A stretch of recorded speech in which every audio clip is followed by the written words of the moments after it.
Most of us ignore the small things when we move into a new home. A strange smell, a neighbor's hesitation, a price tag that seems just a little too good to be true. We tell ourselves we're being practical, but the woman in tonight's story lived in her house long enough to realize that the small things weren't coincidences. They were an introduction. What you are about to hear is her experience told as accurately as possible. I'm VanHolsing, and you're listening to Life, the Universe, and Everything in Between. The house was a 1971 brick ranch in Wilmington, North Carolina. Good location, no HOA, nice land, and priced just low enough to make you wonder why. Before she moved in, she asked the neighbors a simple question.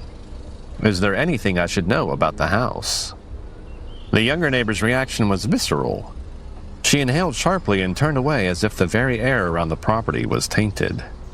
The older man paused and fixed his eyes on the house, before offering a single dry sentence. Well, an old man died in the living room. And he left it at that. The previous tenants, 2 young women, were moving out after only 2 years. They said they were moving to Raleigh to be closer to family.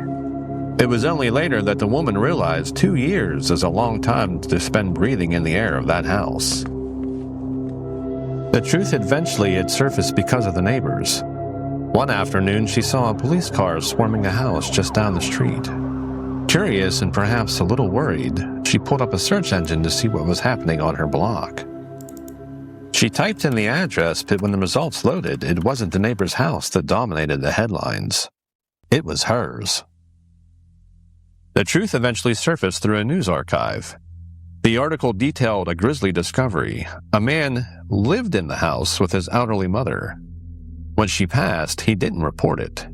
Instead, he placed her body in a freezer in one of the bedrooms. For 6 months, he lived alongside her, collecting her Social Security checks until he, too, died of alcohol poisoning. The report also mentioned a welfare check, called by the neighbors who could no longer ignore the smell. It was a scent that had seeped through the floorboards and out into the yard, leading to the property being wrapped in yellow caution tape. Soon after, the mail arrived. Envelopes that were official, thin and windowed, addressed to someone named Wentz. The name from the article. No one ever redirected them. Every time she held one, she realized she was holding a physical piece of a crime that had happened inside her walls. The house had 3 bedrooms. 2 were small, and the third was the only one large enough to house a freezer. It was her bedroom. Not long after moving in, the house began to manifest a memory. It started with the smell of cigarette smoke. This wasn't a faint whiff. It was thick, stale, heavy. It would wake her from a dead sleep. She didn't smoke. There were no drafts. Yet the air beside her bed would become so saturated with the smell of burning tobacco, it felt like someone was leaning in over her, exhaling. She later learned that Wentz used to sit in a chair in the corner of that very room, chain-smoking for hours while his mother's body sat feet away in the freezer. She coexisted with this for 9 years. Finally, one night she spoke out loud to the empty.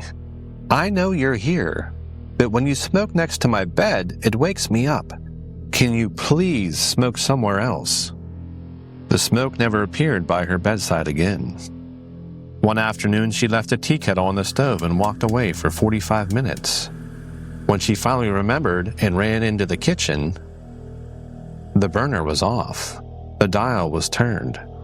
She was alone in the house. She whispered a thank you, and for a while there was tentative peace. But there was another presence, and this one just didn't linger in the corner. It wanted her attention. After she had her baby, the toys began going off. It was never during the day. It was always at 3 a.m. To turn them off, she had to walk directly into the living room, into the center of the play area. Unlike the smoker, this presence didn't stay back. As she stood over the toys, the hair on her arms and legs would stand straight up. It felt like something was right up in her face, an invisible weight pressing against her. One night, she lost her temper and shouted at the room to stop touching the baby's things. The response was a skip-hop toy playing every sound and song it possessed, one after another, for 2 hours. She finally marched into the room, ripped the batteries out of the skip-hop, and threw the toy outside in the yard. She told the house that she didn't want to hear another sound until morning, and she went back to bed. Then, the wooden puzzles in the drawers started. Toys with no electronics, no batteries, just the sound of wood clacking and sliding in the dark. That was when she knew it was intentional. It wanted a reaction. In that moment, she didn't scream, she didn't run. She just laughed, because when the logic of the world breaks down that completely, laughter is the only thing left. Around the time she was debating selling the house, she would sit on the couch and turn on Netflix, and it would magically turn back to the news, and it happened a lot. She thought it was a TV issue, but she bought a new one. But it did the same thing. One night she turned on Netflix and it turned on the news. She said, "I'm living here and I just want to not think about anything." The hair on her right side of her body stood up, only the right side. Her animals would often track movement in the hallways, even though nobody was there.